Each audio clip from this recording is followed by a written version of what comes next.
I want to welcome you back to another episode of what I've branded Pivotal, since these interview style segments tackle impactful CPG industry topics and lessons from the business leaders that live it every day. My guest on this episode is a fellow Austintown Fitch High School alumnus that just so happens to also be a beverage industry all star. Chris Hunter shares how that Youngstown, Ohio upbringing shaped his brand building process that spanned categorical opposites like Four Loko alcoholic beverages to now Koia plant based healthy beverages. We also talk about our personal and professional evolutions that seem to go from reckless to precautionary in just a few short years. Finally, Chris shares some business strategy lessons that he's picked up in his almost 2 decades in the beverage industry, which is pretty much a do not miss for any current or aspiring beverage entrepreneur. These are just some of the fascinating areas we talked about in this episode, but without further delay, here is my recent conversation with the co founder and CEO of Koia, Chris Hunter. So, this is kind of a bit of a, I guess, special episode for me. It's like, I guess, like looking in the mirror a little bit of sorts. I mean, even though I think Chris is a few years wiser than me, a bit better looking, and definitely has a more extensive like CPG industry background than me, but we're cut from the cloth. We talked about this a little bit off camera. We obviously already knew this before because we talked tons of times before, but we are both Youngstown, Ohio guys. And we actually even went to the same high school. And Chris laughed because I was wearing an Austintown Fitch polo, if you guys are watching this on YouTube. But welcome to the show, Chris. Thanks for joining me on camera. Yeah, thanks for having me. I appreciate it, and definitely appreciate the Fitch gear. So I want to kind of dig, at least initially, into like our Youngstown upbringing a bit further because I believe it probably provides a unique perspective for the rest of your life. And for those that maybe are listening to this and they're like, I have no idea what Youngstown, Ohio, or anything about it. I mean, this is it's a Northeast Ohio city. It's a declining city. It really is like an hour between Cleveland and Pittsburgh. It was an industrial powerhouse, I think, during the 19th century into like the mid 20th century. And then when the like steel and ore iron ore jobs went overseas in like 1970s, the city basically collapsed. So both Chris and I, we only really kind of know the post-industrial part of Youngstown. But again, I think it provides like a unique upbringing. And I know specifically, like you and I have talked about, like how that shaped you as a professional, as a person, maybe how you build brands. So I guess I want to kind of dig into that a little bit, and maybe you can kind of describe how that's kind of provided you a unique perspective on business as a whole, but especially like the CPG industry. Yeah, it's so refreshing to hear somebody who has the knowledge and kind of history of Youngstown, and some of that I didn't even realize growing up, right? So like as you mentioned, we only know what we know, right? I know Youngstown as I experienced it, but I was fortunate to know my great grandparents, and I remember going through my great grandma's pictures and things, and it showed Youngstown as this booming metropolis, and in our day going through downtown Youngstown, it was like ghost town, and it was so weird for me to see what it used to be and what it is. And then as I watched some different documentaries, one that Ray Mancini recently put out, recently meaning in the past 10 years, it really chronicled all that progression, and my family was part of that, right? My stepdad worked at the steel mills until they closed down. My parents both worked at my mom and my dad both worked at factories, General Motors and Packard. And so, as you mentioned, very blue collar town. Like I think people don't, a lot of people don't realize like they hear stories, but kind of the grit and mentality that comes from that city, and it's because of the history, right? People were forced to figure it out and face some hard times, and we kind of grew up on the tail end of that. To your point, but I think specifically how it shaped me is one with work ethic. I mean, we were talking about this right before, but we grew up in a place where you worked, period, right? And I had a situation in my career where the first company I started with two partners, I woke up one day and I was fired from. And fortunately, it had provided us a lot of success and financial stability, but um, that like kind of crushed my identity, right? Because coming from Youngstown, you are what you do, right? You don't, I mean, I didn't know Yeah. anybody who was financially stable enough that they didn't work. And so it really threw me into this like loop of like, who am I, and what am I doing with my life and all that kind of stuff, despite the fact that financially we had been provided a nice lifestyle from that company, but my identity was wrapped up in it. I think the other thing it did for me was help shape how I think about bringing brands to life. And what I mean by that is the story I tell all the time is a lot of brands in the CPG space, they're built to be really sexy, right? Whatever the hot trend is today, and they look really good, and maybe they have celebrities around them, and they're really focusing on LA and New York, and that's great. And a lot of those brands work really well, and nothing against them. But for me, if a brand can't speak to me and to my Youngstown family or roots, then it doesn't translate to 85% of the country, in my opinion, right? Substitute Youngstown for whatever city you want. If it only works in LA and New York, that's great, but it misses a huge swath of the country and population. And so when I think about how we build brands, that's core to it. And Koia is a great example, right? From day one, I mean, we were conscious that we were early in the plant-based game. It was in Chicago, meat and potatoes town. So plant-based protein was kind of like this strange idea. But the fact that it was doing well in this test kind of in 20 stores in Chicago was really insightful to me, because that meant that it could translate to Youngstown, that it could work in the rest of the country. And the way we really tried to facilitate that is focusing on flavor, right? The way I always say it is like in New York or LA, you may pay 15 bucks for a smoothie that tastes like shit, but it's supposed to be really healthy for you. And people are cool with that. In Youngstown, nobody's doing that. It has to taste good, period. And they may sacrifice on health as long as it tastes good, right? And this is obviously generalizations, but so we had to make sure it checked that box for that consumer as well. I totally agree. I mean, a lot of my clients over the last decade have probably laughed, and I substitute Youngstown, and I always say like Sally from Iowa is this like persona that I've built up over time, and I always kind of, I guess, base a lot of the, I guess, arguments at times when we're talking about some of the emerging categories of CPG. And I say, what would Sally from Iowa think of it? Because if she's, eating McDonald's and drinking Coca-Cola, where is she at in that spectrum of thinking about, anything? Maybe it's health and fitness, maybe it's plant-based, maybe it's wherever. Like, where do you have to meet her at? Because if you don't get middle America as a whole, you're not going to be, in the CPG sense, like extremely successful. You're never going to be able to actually get the ubiquity or the scale that you need for that brand to ultimately become like a household name. I mean, it's great, and a lot of upstart CPG brands will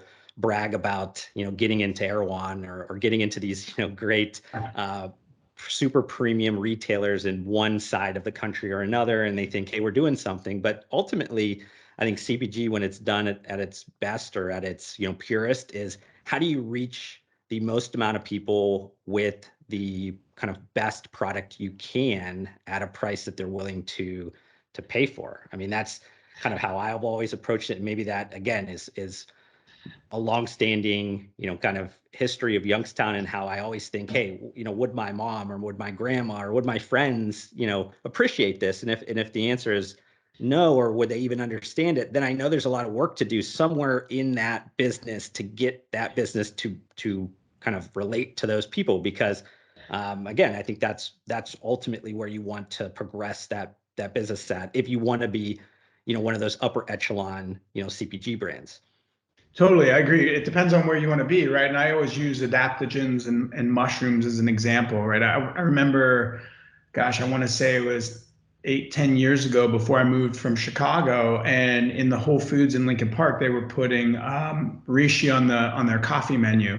It's kind of like new, and Bulletproof was new, and we were like, what is this stuff? And it was new to me, and I was interested in that stuff. My wife's a nutritionalist, right? Like we're trying to be on the cutting edge, and some brands like went deep into that space, and good for them, but it's a heavy lift from an educational standpoint, right? And you have to have a lot of patience, and I think it just depends on what you're trying to do. Other brands, and this is where I think the magic is, kind of along the lines of what you said, is like if you can deliver a product or a message that almost has like hidden benefits, that are secondary. Like when we go into a 7-Eleven as an example and talk about Koia to the store manager, we learn by experience. I went in the first time and said, hey, it's a plant-based protein drink. Kind of rolled up his nose and he's like, I'm not doing any of that. I said, it's a healthy milkshake. Oh, tried it. It tasted like a healthy milkshake. Great. And then, it happens to be low sugar. It happens to be plant-based. Like, great. I'll do that too.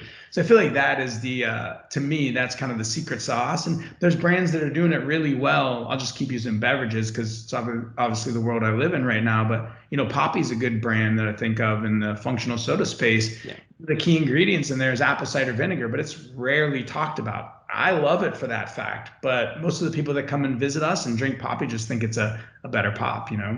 I want to kind of transition off of Youngstown so people could take a break on that, but I want to kind of talk about a recent, kind of humorous Instagram post that I made, and I know that you commented, and so it resonated with you because I think again there's some parallels, I guess, in our lives, but it was just to kind of tell people what it was. But it was basically somebody that was reckless, and then all of a sudden they've turned into this like super precautionary person. And I know like personally we were kind of resonating with that, but I also want to kind of parallel that into the your entrepreneurship story, because I think there's a little bit of that, Four Loko, where it was like reckless, and then now you're doing, a better for you plant-based, with Koia, and it's like now you're into this like precautionary, and I'm sure both professional and personal kind of align together, and that's kind of why things are going. But I think that probably, resonates with a lot of people as well, because it is true. Like one day you snap your fingers, and all of a sudden you're probably a different person. Yeah, yeah, absolutely. I mean, I was laughing about it because I'm thinking back to college. Like I promoted nightclubs, Fusion Projects, which is now the company that owns Four Loko. That started as my promotion company in college. So I used to throw parties at nightclubs, and so needless to say, when you're in that environment, you can be a bit reckless, right? And had a lot of fun, and it was the right time in life to do it. Um, but as we rode into Fusion Projects and I was selling vodka, I knew I was selling a ton of that vodka as like a bomb shot, right? Cherry vodka and Red Bull. And so for me at that time, it was like, this is just a market fit. And I'm the person that's out drinking Jaeger bombs or cherry bombs on the weekend. So like, let's do this, right? As life evolves. And I think this is partially like just age, right? As life evolved and I was married and had my first son and my wife became a nutritionalist, health and wellness meant better things or different things to me. Like in high school, being healthy meant that you did back and buys and chest and tries. You were in the gym, right? And you ate chicken breasts, right? And then as my journey went along, yoga and meditation became part of it. Or my wife became a nutritionalist. It was like we're reading labels, and we laugh all the time driving back from Chicago to Ohio to visit family. We would stop at this one rest stop, and it had a Subway, and we were always like, oh, that's the healthy option because there was a Subway, a Burger King, and a Arby's or something, right? We would always eat what we thought was the healthy version, and now like our kids have never eaten Subway and we're appalled by it, right? So that evolution is pretty comical, and people have tried to. I love this. People have tried to pin me to like thinking that Four Loko is bad and like to saying that. And I'm like, look, there's something for everyone. And it depends on the time and the phase of your life, right? Like, so anyways, that's why I identified with your post because I've lived it as well. Yeah, I mean, I think that naturally, like you said, age or just experience, like you start to phase out of previous skins. If you're thinking about this as like a snake, eventually you kind of have these new skins. And hey, I've mentioned it to you. I've even made content about it that I said, hey, when I was in college, I drank a lot of Four Locos. That was especially going to an Ohio university, and Yeah. during the time when that was still in its heyday before the FDA came down and kind of knocked it down. Like that was what people drank. And like you said, I mean, I was still hitting the gym and doing all that kind of stuff, but that was my party lifestyle. And then now I look back and I'm like, I don't know if I'd ever touch those in today's world, or my idea of like what I think of the wellness kind of picture in my health and fitness journey and all that kind of stuff like that. But you can evolve. I think that, definitely ideas or entrepreneurship as a whole, like you evolve and you kind of take your passions and you blend those. Sometimes they're, huge leaps if we look at, the difference between a Four Loko and Koia, but it can also just be, iterative changes over time. A brand is a living, breathing thing sometimes, and I think it takes on the aspects of sometimes the entrepreneur that's behind it, and sometimes that's maybe a good thing, sometimes it's not, but I do think the reality is that things are meant to change. Yeah, I mean, not only people and products and entrepreneurs, but the market, right? And the Yeah. knowledge. Like I still think about like, I'm not saying it was wrong that fitness meant chest and tries and back and buys and eating chicken breasts and whatever, but now there's new information out and there's deeper knowledge and that's being shared. And so people may decide to like kind of grow with that, or some people are still kind of stuck in that. It's everyone's journey. But the moment for me that I always think back to that really highlighted like that there was a lack of alignment in my personal life and kind of like my business life. I remember at one point we were going through an exercise at Fusion Projects where we were line iteming out our biggest expenses, right? And we were going through a cost savings exercise. And one of our largest line items was high fructose corn syrup. And someone in the company kind of made a joke, but it really hit home to me. They were like, "Oh my God, yeah, we're selling all this high fructose corn syrup so we can eat organic." And I was like, "Ooh," like that kind of hit me because it was true, right? Like I ate organic, my wife only bought it. And I was like, oh, I don't know. And not to say there's not a place for it. There for sure is. But I had grown and changed. And that brand, I don't think, like I can't see an organic, stevia Four Loko, it just doesn't fit, right? So I evolved with what fit, and the brand has its place. But it's one of those moments that sticks out in my mind. So I want to kind of shift into Koia, and I know we were briefly talking about this off camera, and I think it's kind of interesting to talk about, especially because I think it's becoming more and more kind of popularized in the CPG industry. We're talking about like celebrity rounds or just like, just raising capital as a whole. And I know that right now it's probably a little bit tougher of a capital market.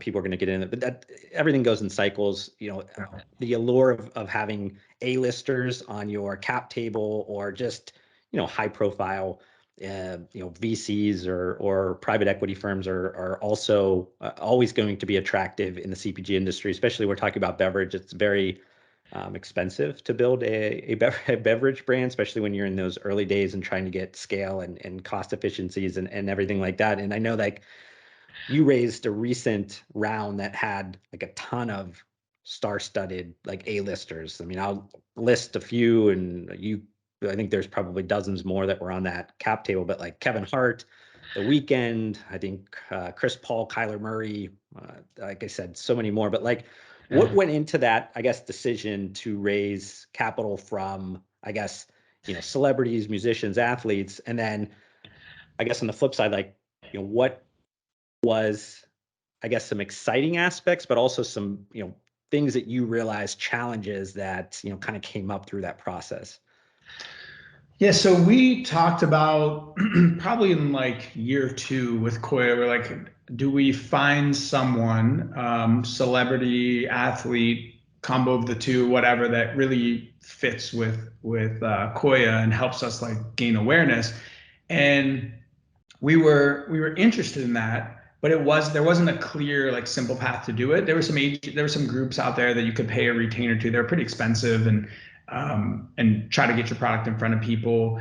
We had some early traction kind of in that world because we were technically based in LA. Although we've always been remote, we had a heavy concentration in LA, and we were providing product to one of the celebrity trainers.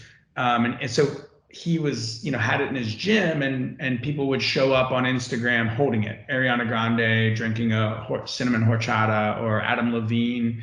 And so we knew it resonated. What we realized is that people organically liked the product, and they weren't being paid to post about it or talk about it. They drank it, they posted about it, not as, might just appear in the video, whatever. And so that kind of really made us think about who and how. And so the who was like, we want somebody who obviously has, if we go this route, we want somebody who obviously has an audience that's aligned in some way. We want to make sure they're aligned in some way, and I'll share a story in a second about why that's so important. And then how do we go about it, right? Like, we want to develop an authentic connection with that person for it to be more than just like a check the box relationship. And so the reason it was so important for the person or people to be organically aligned is that an experience back at Fusion where we had a brand, we brought in a kind of a celebrity investor endorser, and they weren't aligned with the brand, and it was really just check the box, and it was like pulling teeth to get them to do anything, right? And so it was kind of a disaster of a deal. So learning from that, moving forward, we were considering it for 2 or 3 years, hadn't found the right opportunity or way to approach it. And one of our investors had mentioned this group. They're called the Gray Space Group. 2 young guys that worked for Bad Boy Entertainment directly with Diddy and just had huge networks, right? And they had done a couple of deals with this investor's kind of portfolio. So we met them, started chatting with them, and they started a search and just kind of seeding people with products, seeing who came, who expressed interest. And we started some dialogue with Nick Jonas's team, actually. And so if you don't know, Nick Jonas is type 1 diabetic. Our brand is low sugar, low glycemic index. And so we're like, okay, this makes sense. He was interested, made sense for us. But ultimately, we couldn't get on the phone and aligned with him. And we were kind of negotiating with all the people that are in between, and it just didn't work out. On the other side of that, Chris Paul and his team were, one, familiar with the product. Chris was already drinking the product. He had posted about it on Instagram. And so when they helped us connect, we talked to this team, and it was apparent from day one that there was real organic alignment. And so as we went, 2, 3, 4 calls in, I said, look, I have to speak with Chris firsthand. To be quite honest, I don't follow basketball, so I knew who he was, but I didn't know much about him. And as I got to know his story about him being plant-based and him crediting it with his longevity in the league, it just became real apparent how aligned he was and how organic it was. And so that was the first of many investors, but Chris really paved the way not only for us in that kind of world where he put his money into the company, but he also delivered on some multiple things. I mean, through his channels, exposure of the brand, through additional partnerships, he brought in additional investors. So he's been a great partner. Once that news got out, anyone who was familiar with or who was aligned with Koia in a way, whether it was they were completely plant-based or they were interested in it, started coming out of the woodworks. And fortunately, the Gray Space Group had a lot of contacts, so they had a way, they had someone to touch base with. And so that's when we opened up this strategic investor round, and all the people that you mentioned, Kevin Hart, The Weeknd, Kyler Murray, lots of football, baseball, basketball players. It was very exciting. Jordan Schultz, Howard Schultz's son, invested. And so all of them have expressed authentic, organic interest in the product. I mean, almost every person I got on the phone with or a call with had a bottle in hand, right? Which was amazing to see. And so we didn't require or ask anything from those people. It was simply the opportunity to invest in the company in a round. And if something more came of it, great. The way we thought about it is all of this is a crawl, walk, run strategy. And crawling means you get the opportunity to invest, and we get the opportunity to have you on our cap table. Walking means we may look at some opportunities to align and bring something to life. And so I'll use Chris Paul as an example. He mentioned how he supported HBCU campuses and how he wanted to bring more better for you plant-based options there. And so we collectively put together a program where we brought some vending machines, Koia vending machines, to a few HBCU campuses. That was our walk, right? Great. He was excited about it. We were excited about it. It worked out. He greased the skids to get us in. And then the run in his case was, all right, let's put together a more comprehensive program. We did a limited time offer product with him in Walmart, things like that. With the rest of the investor groups, some of them will never get to walk, right? Or our relationship won't. It'll just be the crawl. They invested. Great. We're happy. They're happy. If we get to a walk and we bring a program together, amazing. And if we ever get to a run, maybe we bring a line to life with them or a flavor or something, like better for all of us. But I think we didn't feel the need to put that undue pressure on it from the beginning. It's time consuming, and had we not had Gray Space to play the intermediary, I don't know that we could have done it. But it's like, let's get this group around the table first and then see where we take it. Now, beyond that, with just kind of raising capital as a whole, like, have you come across any, I don't want to call them landmines, but like, things that learnings or things that you're like, hey, if any, early stage CPG entrepreneur comes to me, this would be something I would make sure that I mention to them right off the bat. Yes, plenty of them. So we didn't raise money really at Fusion, and the little bit that we did, one of my partners led. So for me, raising money was all new, which was very exciting. At first, I like doing new things. I like building relationships, and so I kind of led the process of raising all the money up until recently. So as I mentioned, Gray Space Group helped us with the celebrity group, and then we engaged an investment banker to raise our Series B, which is a pretty big round. It's the largest we've ever raised, 34 million. And we started with them over 9 months ago. What is it now, July? Yeah, over 9 months ago in this process. And look, I've talked to a lot of our investors and other people in the industry. I now realize not all bankers are created equal, right? It's that analogy of like the doctor that passed, school with C's, he's still a doctor. And we got in a situation where we were doing a lot of the heavy lifting to get our Series B closed. And so, I think I heard this and I probably just dismissed it a bit, but I would really, and I'm happy to dig in more specifically with anyone if they want to reach out directly, but I would really hone in on who you're working with, really make sure that the contract is, makes sense, right? And I'll give you, a quick takeaway. Look, in the market 9 months ago, bankers were just swamped, right? If everyone's telling you they're swamped and they need a longer timeline, and there's one banker that pops up that has time, there's probably a reason that they have time, right?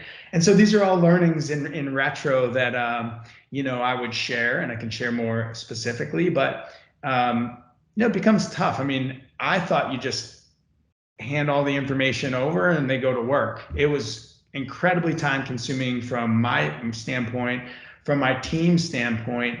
And then at the end, we felt like we were being held to pay fees and in a situation that wasn't like contractually was how it was outlined, but it really wasn't fair in the spirit of the deal, considering, who brought what to the table. So I can't emphasize it enough. Like, really think about who you're going to work with, both from an investor standpoint and from anyone helping guide that process. So that'd be my number one takeaway, because I'm kind of living it live right now. Look, even in this economy, right, there's still money out there. So you kind of got to be a little bit picky. The other thing I would say is, and we didn't do a good job of this, is give yourself more runway than you need. We multiple times have been like literally on the verge of not having money, enough money to keep the company alive. And we always prioritized payroll. We were never going to let our team go without, but it put us in, compromising positions. And you always think it's going to close faster than it is. I mean, there are plenty of days where I'm calling everyone, on our team, like, we assign the documents, please, we need this money tomorrow. So, I could probably talk on and on for hours about that, but. No, I think those are all like really great points. And this is something that I mention a lot of times to early stage CPG entrepreneurs that are, at that kind of decision tree of like, do I raise capital or not? I always say, ultimately it's probably going to take you a lot more time than you predict. So if you are not set up from a team perspective yet, like, expect a lot of time suck to happen. And if you can't balance that, your kind of operations are probably going to falter a little bit. So can you have a little bit of that restricted growth rate while you're doing it? You mentioned it's going to take a lot longer than you think. Even if you have the most attractive business out there with the highest growth rates, it's the other side of the coin, the ones that are writing the check. A lot of times they're not in that big of a hurry. You know what I mean? Especially because they know that it's going to take a lot of time from the other partners. If it's more than one investor, they are all going to kind of play that game of like, who's going to be the last check in to close it. Might as well keep the cash in their hands until they have to give it up. And then to your point, it usually costs you more from a money perspective probably than you really expect it, and with fees or whatever that is. And like you said, it'd be picking the right partners, all that kind of stuff can minimize some of that. But I mean, at the end of the day, I think there's a lot of those aspects of raising capital that don't get talked about. It's only the aftermath of, yeah, you see the press release of X millions of dollars. Oh, just because everybody else is doing it, this is what I need to do. There's so many different ways to build a business. As you said before, your first one, you guys didn't really need to do any of that. And you guys took that business up to a huge number. But at the other side, you wanted to do a little bit earlier. It made more sense to do it earlier. And I think you have to kind of look at that decision from, one of those, kind of ways where like your journey is not going to be the same as everybody else's journey. Yeah. You have to make sure that you see what's particularly unique about yours and then apply that to maybe some of the patterns that have been successful. But I think you have to always kind of make sure you're adjusting for some of that uniqueness, I guess, of the specific journey. And then kind of to take this away from the financing or the capital raising side and kind of pull it back into just the beverage industry as a whole. I mean, you're kind of at this point, I think, coming up on almost 2 decades of beverage experience. So I know that's probably just, you're like, what, that time flew. But it'd be silly for me not to ask, like, just instead of maybe a few learnings that you've come across. And I know you've been in so many different categories. We've mentioned before with like, even the Four Loko, like you guys were up in the cultural zeitgeist of like, the world was taking notice of this brand and regulatory bodies had to come and, change rules because of what was happening. I mean, I don't think there's a lot of people that ever, have come across some of those situations like you have. So I'd be interested if you, could share maybe a few of those maybe stories or insights from your beverage experience. Yeah, I can. I guess I'll start at the earliest ones. I mean, I think we're talking about financing, rolling into that. Like, we were lucky that nobody gave us money at Fusion, because honestly, we would have spent it on all the wrong things. Like, the simple example I remember is when we first started, everyone said, "Oh, you got to have T-shirts and you got to have this, that, all this swag and this giveaway stuff." And we bought it, and it did zero for the brand, right? But had we had 10 times more money, we would have spent 10 times more money. So it caused us to really like hone in and be frugal and smart about how we spent money. The other thing I would say is we were kind of barking up the wrong tree in a sense. So you got to listen and pay attention to the market. Like, people get caught in this trap all the time. We were so excited because our revenue showed that it was growing. But when we paid attention and dug one level deeper, it's because we were opening new distributors. Those distributors were doing a great job because we put good incentives in place of getting the product into a store, but it wasn't moving out of the store. So our reorder rates were horrible. And so, I look at now, whenever somebody asks me about a beverage, I'm like, I don't care if it's one store. What's the velocity? What's the same store take rate? Week over week, is it growing? How's it compared to the other products in that category? Because that is the key metric, as to showing whether it's successful or not. And you can extrapolate that out. So I think that was a key one. To my former partner's credit, he was really pushing us to innovate, and I had been told by my former employer, this vodka company, like, you have to nail your first item before you start to expand flavors or innovate. Well, this was the exact opposite truth, to your point about it not being the same with everyone. If we had stuck with the original 4, we would have been out of business. We had this idea that we were bringing wormwood oil, which was the active ingredient in absinthe. We were bringing it back, and so this was caffeine, alcohol, and wormwood oil. And I remember at one point kicking off a distributor in Alabama, and they're like, "What the hell is wormwood oil? And that sounds horrible. I'm not drinking that," right? To my partner's credit, he's like, "Look, I'm noticing in the market there's higher alcohol products, there's different flavors."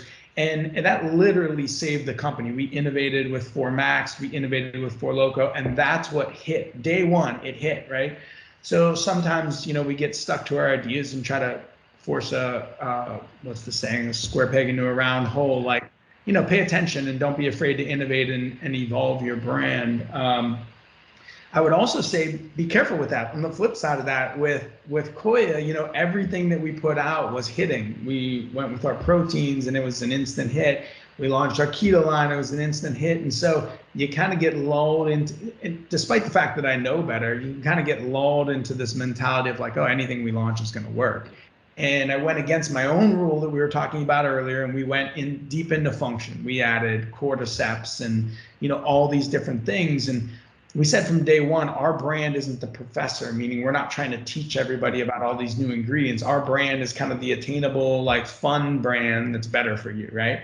And we broke our own rule, and the brand did okay on the shelf, but it ended up getting deleted from our key retailer, and it hurt, right? We spent money on that. So don't get lulled into this idea that you always have to continue to launch new things. Sometimes it's good to just expand and grow your existing product. I always think of Harmless Harvest when I think of that, right? They had one SKU, one flavor for how many years. Um, you know, the other one, and I think people are kind of aware of this now, at least if they've been successful in beverage, is there is nothing that replaces kind of the at the shelf merchandising impact you create. Like the with Four Loko, we were primarily in independent liquor stores and convenience stores, and there's a lot of flexibility to go in and shift around the shelves, right? But as you go into traditional grocers and things like that, there's not as much. And I think people tend to think, oh, well, I got approved in Whole Foods or I got approved in Kroger or whatever, game over. Like that's just the beginning, right? Because I give you the example, Ralph's, we launched in March of 2020, quite possibly the worst time to expand into a new retailer. They could care less about this new beverage. They were putting toilet paper and bananas on the shelves, and that was it. And we had to send our team in to pack out those shelves. They expanded our space. We got our hands slapped, right? But expanded our space. And Ralph's became a monster for us, so much so that it led to the approval of all Kroger banners. And so my point is, like, spend your time and money as close to the point of purchase as possible. That visibility on shelf matters. People discover drinks at retail still. And, and trial is key. Like if you believe in your product, liquid to lips, if it's a beverage, liquid to lips is key. Like give it away and people will come back to it if it's as good as you think it is. So there's a couple that come top of mind. No, I love it. And I think all those points were extremely valuable to hear, regardless of even some of them when you're saying it, I'm like, I know those things, but like the basics get overlooked. And I see this all the time with people coming to me and they're like, hey, give me the fanciest stuff. They want like the fanciest Ferrari strategies. And I'm like, let me look at your business and make sure you're doing a lot of like the Honda Civic, the blocking and tackling stuff. Like, are you doing that stuff first? And more times than not, they aren't doing those things. And that's why they are not seeing the results. It's not because they, need these fancy strategies, because, we're talking beverage still, and even to the food sense, like, a lot of those lessons are just as applicable. It's that it's still being discovered and people still, want to trial something to ultimately put that into their rotation. And that all happens, like you said, to closest point of purchase at store. I mean, that is still extremely important. And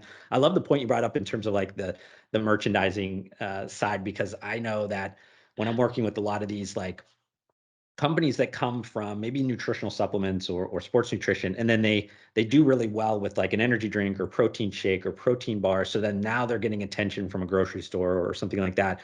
And the biggest thing I always bring up to them is that, like, when you get into these stores, you actually have to make sure if you get an end cap or you get that it's actually getting done and they're actually putting that product out where they need to put it out on the day they say they do it. And you actually have to handhold these people because they have a ton of different things that's going on. In your case with like March of 2020, like they were worried about just keeping anything on shelf possible because people were just ransacking them for everything they had. And it was like, you have to look out for yourself. That retailer, though they want to help every brand there and they want to make sure that they're successful, they have other priorities that are above and beyond probably is Koia's, merchandise looking nice on shelf, and is it actually getting the space that it needs to have.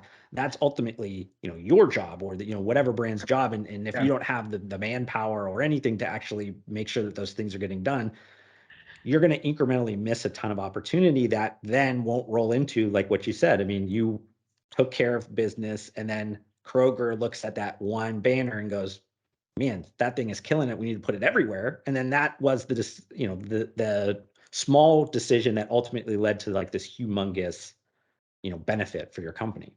But people get I think people get wrapped up in things that are sexy and easy, Yeah. right? So and they forget sometimes to do the basic and hard. And but the basic and hard is what really moves the needle, and I think provides you the opportunity to do the sexy and easy later, right? It's easy to it's not I don't want to say anything's easy, we all know that, but like it's easy to put up billboards in a market.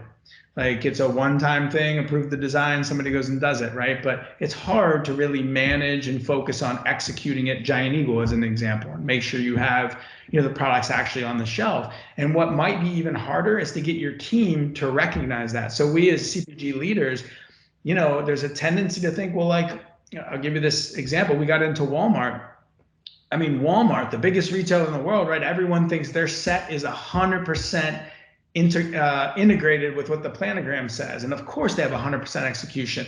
As we dug in deeper, we were being judged off velocities for the overall kind of approved number of stores, but we were only in like 70% of them, right? We were only on the shelf.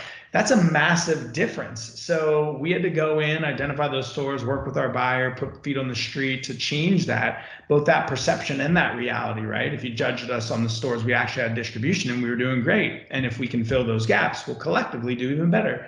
But that's a mentality shift, and I think that's our job, is to really hone in on that and support that with our teams. I love it. So, Chris, I know I've taken a good amount of your time up. I appreciate all the insights you provided to my community. I think this episode was amazing. So, thank you very much. Yeah, thanks for having me on. Appreciate it. I hope you enjoyed this YouTube video. If you did, consider hitting the like button to support me. Also, help me get to my short-term goal of 2,000 subscribers by hitting that subscribe button. I'd love to see you join me on this journey, but we need to fix the fact that slightly less than 70% of you that are watching this YouTube video right now are not subscribed to my channel, and that makes me extremely sad. But I do want to thank you again for tuning in, and I'll see you on the next one.